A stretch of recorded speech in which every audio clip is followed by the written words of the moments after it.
Hello,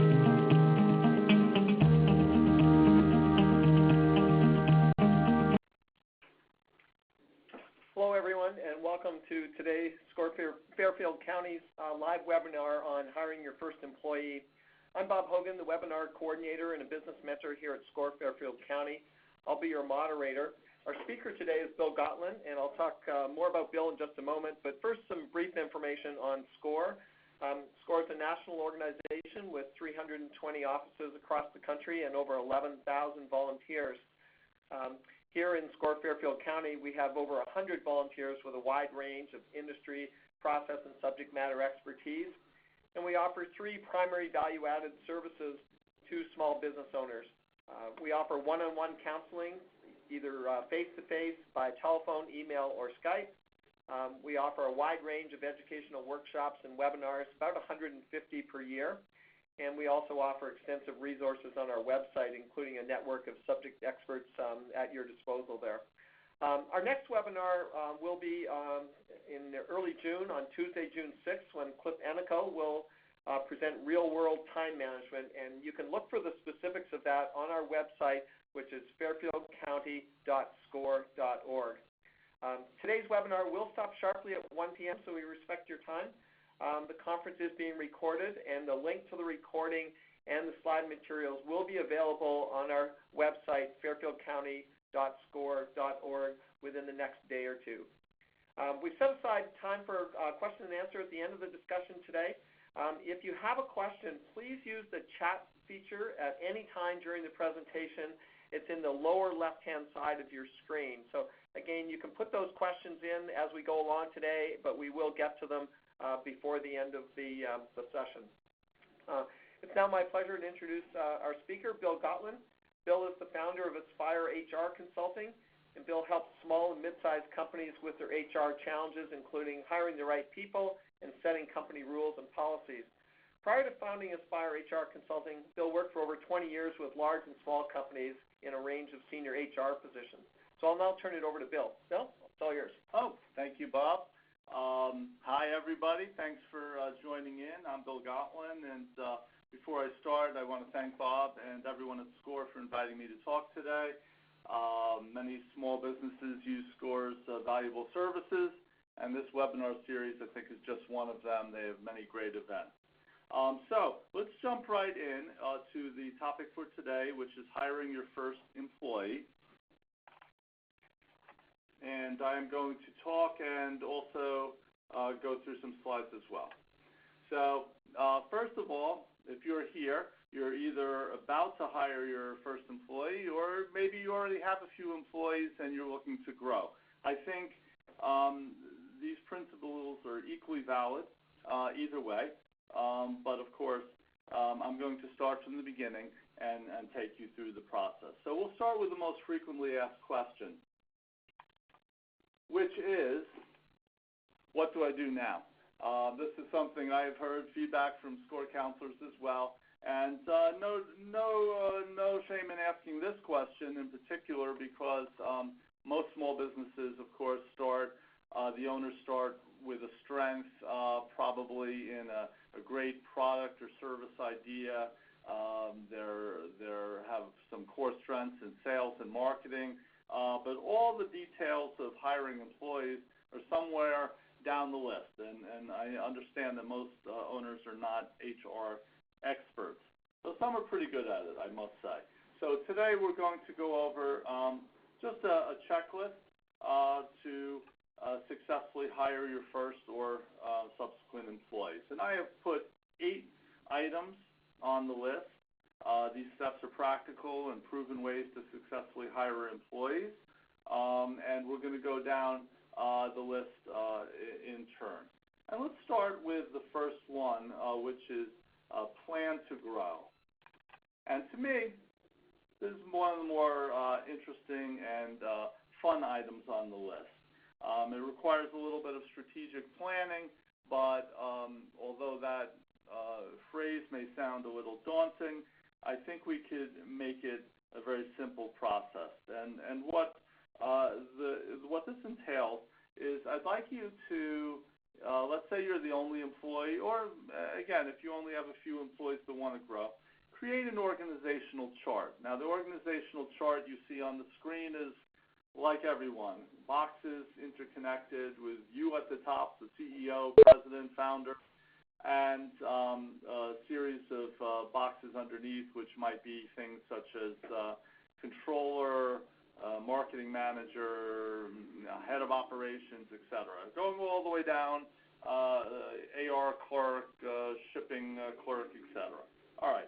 So create an organizational chart. You can do this on a piece of paper. There's software available. You can find all over the internet, but a blank piece of paper or whiteboard is equally useful. Create this chart, the boxes with the lines. Write a job description for each position. Now, I might talk about this a little bit later, but what I mean for our purposes in a job description is no more than a few items, a list of 3 or 4 prime responsibilities for each position. Don't get complicated, doesn't need to be. Now, I want you to put your name in each box, because that's right. If you're a solopreneur right now looking to hire your first employee, then you actually are doing every job. You're not only the CEO of the company, you're also the controller, you're the accounts payable coordinator, you're the shipping receiver, you're the human resources manager, and you're designing your website. So you're doing it all, as you know, and you should put yourself in each box. Now, once you have that, decide where you want to replace yourself first. You can start from the bottom saying, you know, if I can delegate my clerical / administrative / routine work to one other person, let me decide to start at the bottom where most of the administrative routine work is done. Do that first. Or you could start at the top. You could say, I really, in this organization, need a director of sales. And so you earmark the first position you're going to hire as the position right below you, director of sales. Some people even take it further and decide they want to replace themselves as the CEO. Maybe they just want to be the overseer of the organization without actually running it themselves. If that's the case, then start way at the top. But in any case, within, I think, a very short order, you're going to find that this simple process is going to give you a strategic plan. Positions that you think you need to fulfill the mission of this company, what these people or this position is going to do, and where you're going to start to replace yourself in the position. Okay? So that's a strategic plan. We'll set that aside for right now, but I think that's something that's well within your grasp to do. You could do it today. Before we go into the actual hiring process, I wanted to talk about a few of the legal issues involved in hiring employees. There's a couple of areas in which most small businesses find themselves maybe a little confused, or they're not quite sure, or they get tripped up actually, and there are some kind of legal or financial repercussions. So let's just talk about the most common problems that I find in hiring employees. And they are, what's an employee actually versus an independent contractor? The difference between an exempt and a non-exempt employee. Overtime, which is tied right into that exempt, non-exempt issue, minimum wage, employment at will, and discrimination and harassment. So I'm going to talk a little bit about each of them. I'm going to give you sort of a thumbnail sketch. Obviously, each issue can be much more involved, but I think this information is going to give you the right perspective. By the way, you must post federal and state laws in a prominent place in your workplace. If you've gone into any business and you've seen those big shiny posters that are stuck up by the time cards or the bathroom or the lunchroom, that's the federal and state law postings. They're very easy to get. There's a bunch of companies that will sell them to you for less than $50, You could actually go to state websites, Department of Labor, and download them for free. If you have a payroll company, you can get them there as well. But don't forget to put them up. That's legally required. Okay. So let's move on to employee versus independent contractor. So the basic idea is, and this has been very popular for the last 10 years or so, is to avoid hiring employees and essentially hire independent contractors. And there is a place for the independent contractor for sure, as I'm going to talk about later. However, the idea of an employee versus independent contractor is not really something that you can decide on your own. There have been Department of Labor guidelines as well as many court rulings which have shaped, and IRS rulings as well, which shape who is an employee and who is an independent contractor. So I've boiled it down to the most simple of concepts. An employee is a worker who does work only for you under your direction. We should say under your direction and control. So that's the person who, it doesn't have to sit at your desk. There are people who have virtual offices, et cetera, but they work for you. They are doing work that you are delegating to them. They're being supervised by you. They're being managed by you, and they depend upon you economically. All right?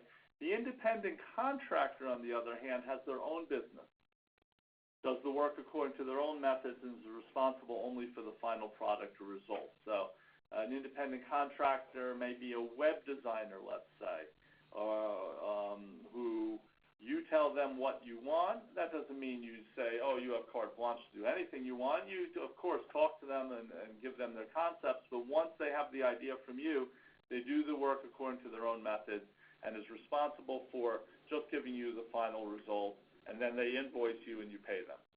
So that's the basic difference between the two types of workers that you might have with you. So the problem really is if the employer is wrongly determined the employee is really an independent contractor, the IRS can pursue the employer to collect back taxes and other contributions should have been made by the employer on the employee's behalf. The employee can also seek compensation for job benefits that were denied to them, overtime, et cetera. So you might put yourself in a position that you think, this is great, I have this person working full-time for me, but I don't have to pay any taxes.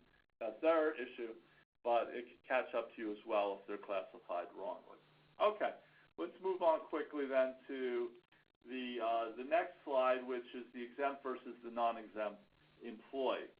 And bear with me, there are, this is all legal stuff, but I think the concepts are common sense, and you probably understand these things at some level, and I'm just going to kind of review them again with you. So there's something known as the Fair Labor Standards Act, first enacted in the Great Depression of 1938. So it's a federal law that covers two areas that are familiar to everyone: minimum wage and overtime. Okay, so minimum wage we'll take care of right away. There's a federal minimum wage, and then states can set a higher minimum wage if they so choose. About half the states in the country have a higher minimum wage than the federal minimum wage. So the trend also in recent years has been for cities even to set their own even higher minimum wage. So if you're in New York City, and the minimum wage, I believe right now, is $12 an hour. Some places, I think San Francisco or Washington, D.C. or Philadelphia might be $15 an hour, which are substantially more than the federal minimum wage. But the federal minimum wage is the baseline. Okay. So exempt versus non-exempt. So what exempt means, exempt from the Fair Labor Standards Act. Non-exempt is not exempt or included in the Fair Labor Standards Act. We might think of it more as salaried and hourly employees. So if you're in the salaried class of exempt employees, typically they're executives, some administrative, though don't take that too far, some professional, outside sales, certain computer employees, and highly compensated employees, and you're exempt. and you make a salary of no less than $455 per week, then you're exempt. That means that you're not eligible for overtime. Now, the salary criteria of $455 a week has been a little bit of a battleground. Under the last administration, it was set to double, and then that was stayed by a federal court order, and right now it's in limbo. So as of the moment, it's still $455 per week as the minimum threshold to be salaried, in addition to the job duties that you have to perform. If you are not in that group, then you're all other. You're an hourly employee. All hourly employees must be paid overtime at time and a half their regular pay for hours over 40 in a work week. Again, there are a few states, California is the most, is the one that comes to mind the most, in which they have slightly different requirements for overtime. They also have overtime after a certain number of hours in a day. So again, state laws can be different than the federal law, but they can't be below the federal law. They could apply a better benefit for the employee, but not a worse one. Okay, so that is all I want to say on the subject at the moment. Employment at will. So the United States in general has a concept known as employment at will, which means the employer has the right to terminate the employee at any time and for any reason. The employee also has the right to resign their position and leave their job at any time for any reason. Again, though, that can't be taken quite so literally. You cannot terminate somebody for a discriminatory reason. Okay, you can still be sued. Now, you cannot discriminate on the basis of race, color, religion, sex, age, national origin, disability, and it goes on, disability, genetic information, and I put other protected characteristics because there are a growing number of these characteristics as we go along. And in general, what that means is you can terminate somebody for a good, bad, or no reason, as long as it's not a discriminatory reason, and anybody who is terminated can claim that they have been fired for a discriminatory reason. There's nothing you can do about that, okay? You cannot control their actions after they have exited your workplace. However, you can protect yourself in two very important ways. One is to, in fact, have policies in place to ensure that you're not discriminating, in fact. That's always a very good legal defense. And number two is to document everything you do that would lead up to discipline or termination of employment, so that if it needs to be proven in a court of law afterwards, you have documentation and proof of your actions. Okay, we will talk a little bit about that in a second. All right, so I mentioned policies before. I very briefly mentioned the employee handbook. Everyone's heard of the employee handbook. Anyone who's ever worked for an employer has been handed this thing when they started employment. You, as a small employer, or maybe a solo employer right now, may not have gotten around to doing one or had no reason, but as soon as you hire your first employee, there are labor laws that cover even a one-employee company. So I think the employee handbook is a very good idea to protect yourself from legal issues, communicate, even as important is communicate company values.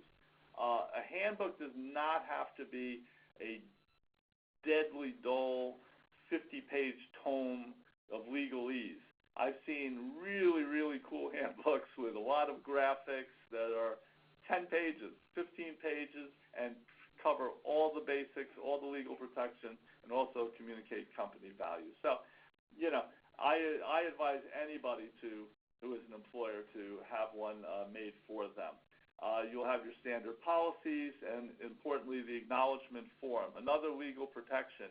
And I have seen people hand out handbooks with no acknowledgement form, which is just a piece of paper in the back that says from the employee, I have received this handbook. I acknowledge that I have employment at will. This is not a legal agreement. That piece of paper can be your best defense in a legal situation down the road. So every handbook should have that as well. And the final policy I'm going to talk about that I just touched on before was the progressive discipline policy.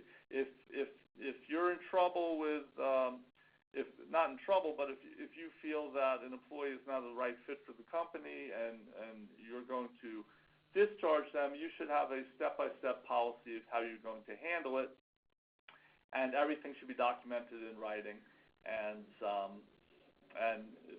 be handled consistently and fairly with all employees. Big subject all by itself, but I just wanted to mention that right now. All right, so let's go back to hiring. Hiring the right way.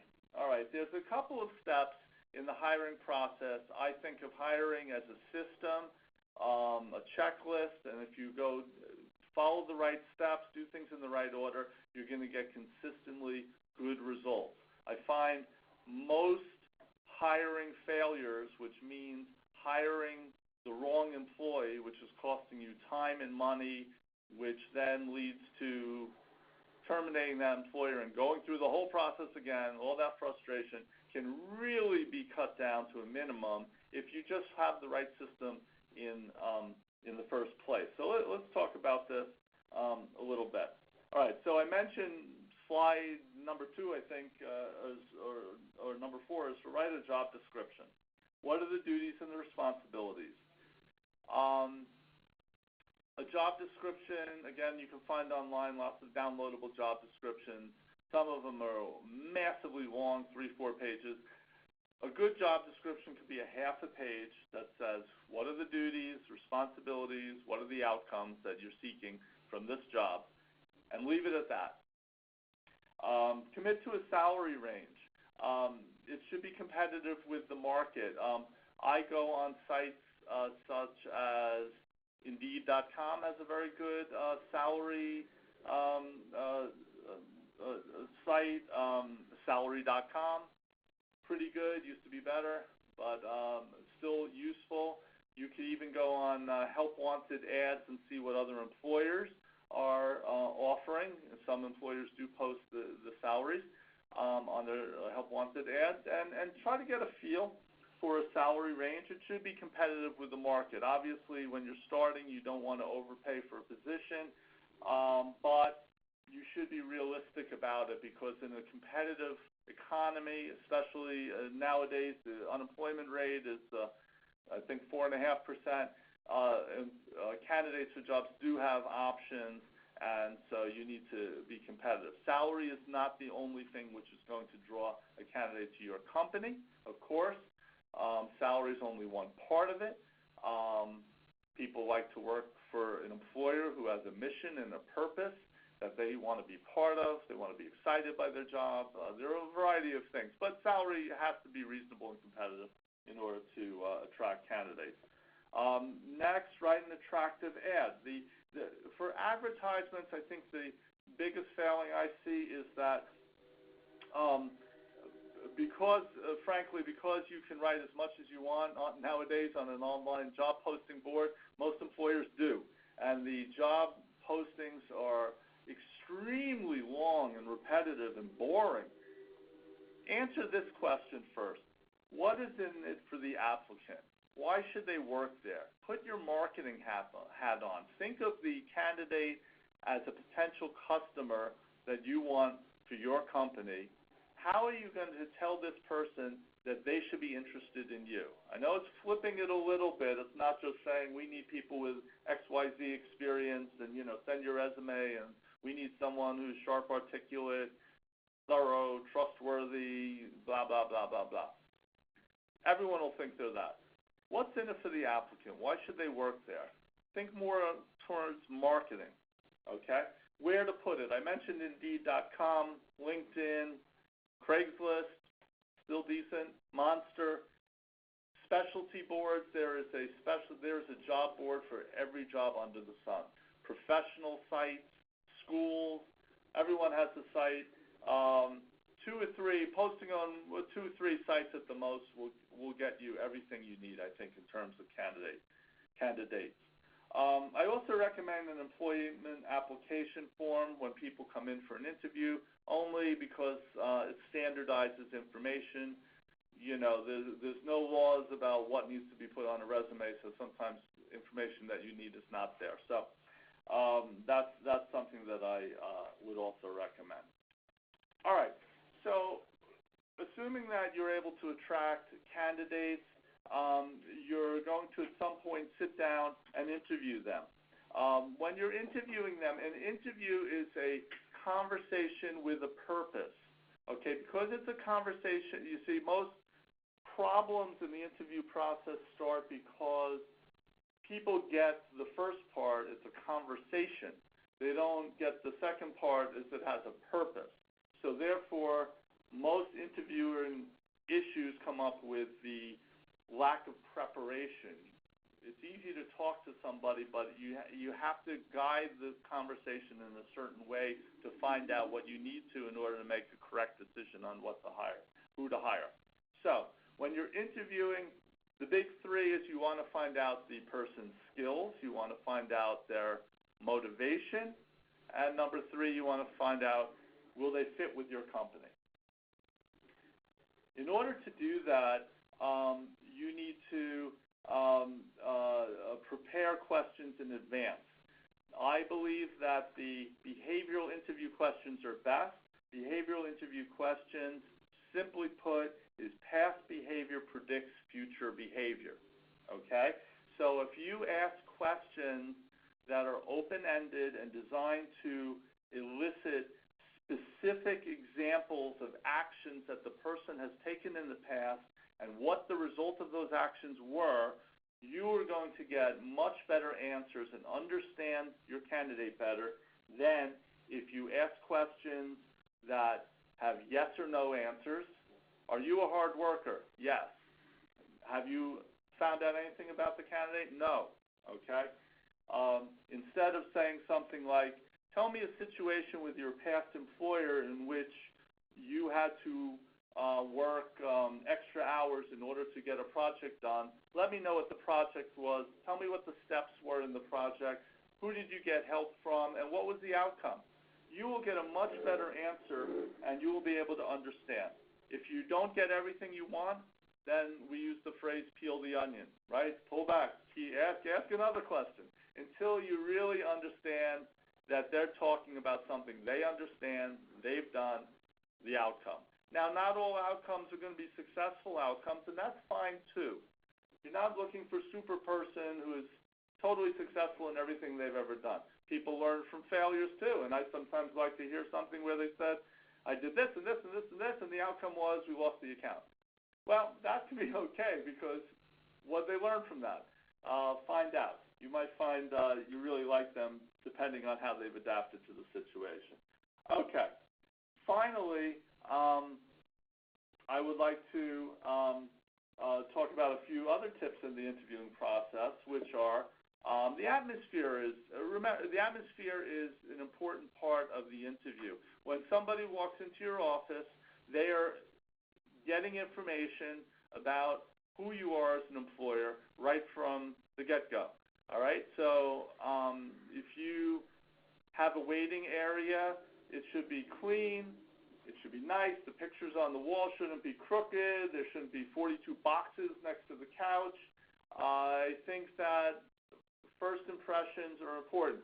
When you see them, their first impression, how they're dressed, how they carry themselves is important to you. Think of it the other way. They're already deciding whether they want to work for you based on what they see when they walk in. Second, try to put your cell phone away or turn it on mute. There's nothing more irritating than, for both of you really, than being in an interview situation and your phone is constantly going off and you're saying, excuse me, I got to take this, and 25 minutes later, the person's still sitting in the interview room. So I think those are important things. I mentioned prepare questions, take notes, tolerate silence. Finally, after the interview is wrapping up, I'd like you to sell the company as well. The company, and as I mentioned, you started selling the company with the advertisement you're putting out. Reinforce why this is a great place to work. If it's a good candidate, You want them to go away with that in mind. This is a place where you have a future. There's possibilities here. This is where we advance. This is the vision of the company. Get the candidate excited as well. And then, of course, finally, let them know what the next steps are going to be. Okay.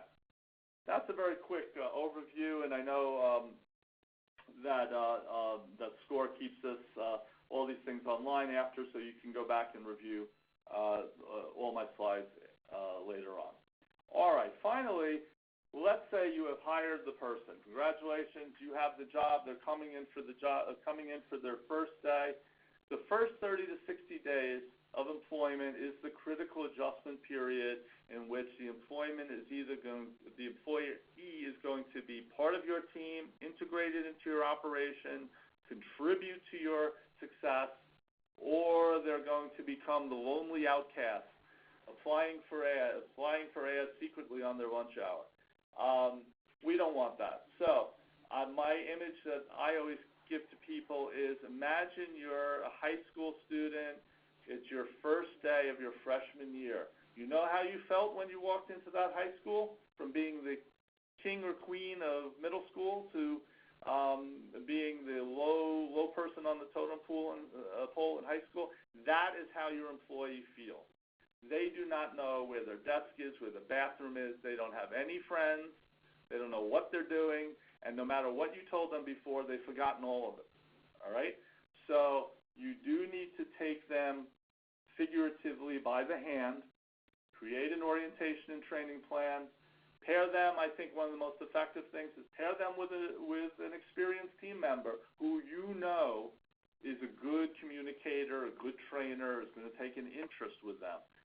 And have them integrate that way, follow up with them, sit down with them every Friday. How's it going? Or casually, coming over the desk, explain what you did, what don't you understand.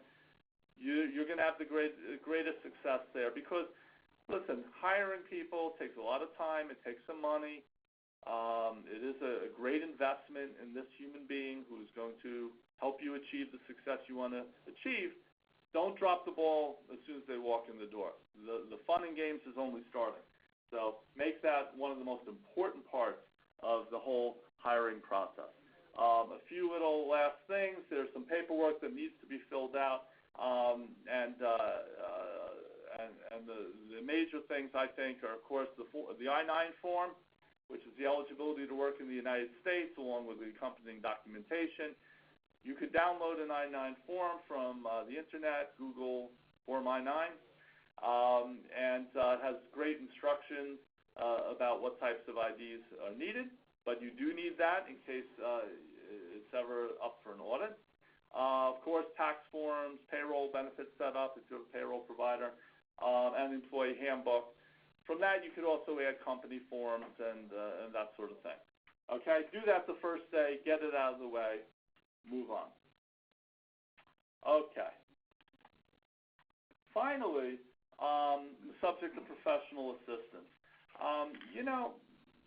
As an entrepreneur, as I said, with your when you're going to do hopefully the strategic plan and the chart, you're going to realize that you're doing everything. And that's the reason you're hiring, so that you can grow and expand and focus on only those things that you do the best and let other people do the other things. Now, there are a lot of outsourced third-party vendors which are there to support your efforts. So there are certain specific reasons you may want to go to an outside third-party vendor instead of an employee. Cost is one reason. Another reason is the professional expertise that you might need for it. I would say the first outsourced vendor that you should hire would be a payroll company. I don't think any employer should be doing their own payroll. It's complicated. There's a lot of room for mistake. It is the most sensitive subject in any company. The employee could be an angel, but as soon as their paycheck is wrong, they will become a devil. So, and also there's the issue that you need to collect and forward taxes to the government. So Payroll companies are all about us. You know them all. They advertise quite frequently. Most of them are, I would say all of them nowadays have really low-cost options. I've seen some that are as low as $70 or so, for up to 5 employees on a monthly basis. So that, it can go up from there, of course, but there are a lot of low-cost options, and they do a great job, I think, and you should do that first. Number 2, workers' comp. If you have employees, you need workers' compensation insurance. That's usually handled through the state and through private insurance carriers. So if you have an insurance broker, they can also get you workers' compensation insurance. Not on this chart, but you will also need unemployment insurance as well, which you have to file, in most cases, directly with the state to get an unemployment insurance account. Not that hard to do. Medical insurance, another thing where there's a lot of complexity around that process, as well as a lot of cost. But if you have a good insurance broker, there are insurance brokers who specialize in benefits, 401k plans, other retirement plans. You can easily get them on board, and of course they collect their payment is embedded or baked into the price, so you don't have to pay them up front for their services. Legal contracts, you may want to have an employment agreement with your employees, or a non-compete, non-solicitation, that sort of thing, non-disclosure agreement. There are legal employment lawyers who can put together a good legal contract template for you to use. There are many that I've seen online for free as well that you could download. But even if you do that, you may want to run it by an attorney because it may not be specific for your state and your circumstances. So I always say there's so much great stuff on the internet for free, but on the other hand, is it valid? That's sort of the question. A lot of it is, some of it isn't.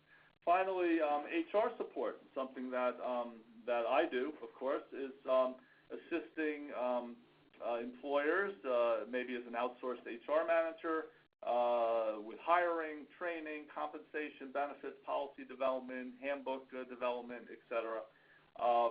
There are HR consulting firms out there, and they can also assist you without having to hire a full-time human resources manager until you get to the size in which you may need one. Okay, so that was like a real run-through of the whole HR world, and I hope it was helpful, and I thank you for listening. I'd love to hear your questions and feedback, and I'm going to turn it over once again to Bob. Great. Thanks, Bill. That was a very informative presentation. I'm sure there's going to be some questions. I just want to remind people you can put your questions into the chat feature, and we'll take them here. And maybe while we're waiting, there was one early one from David Carlson, Bill.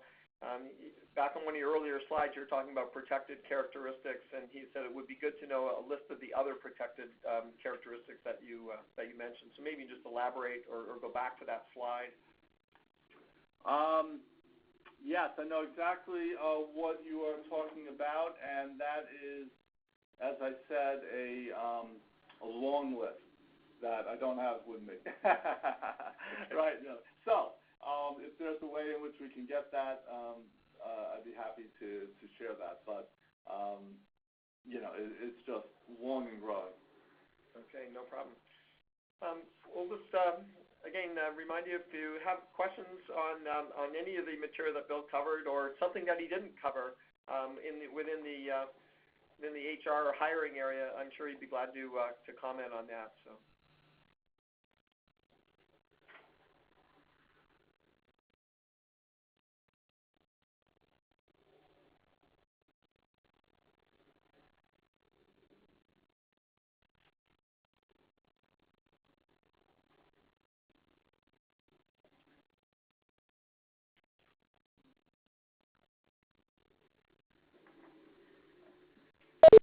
I'm not seeing any questions coming up right now. We'll just give it another minute or so because we do have time.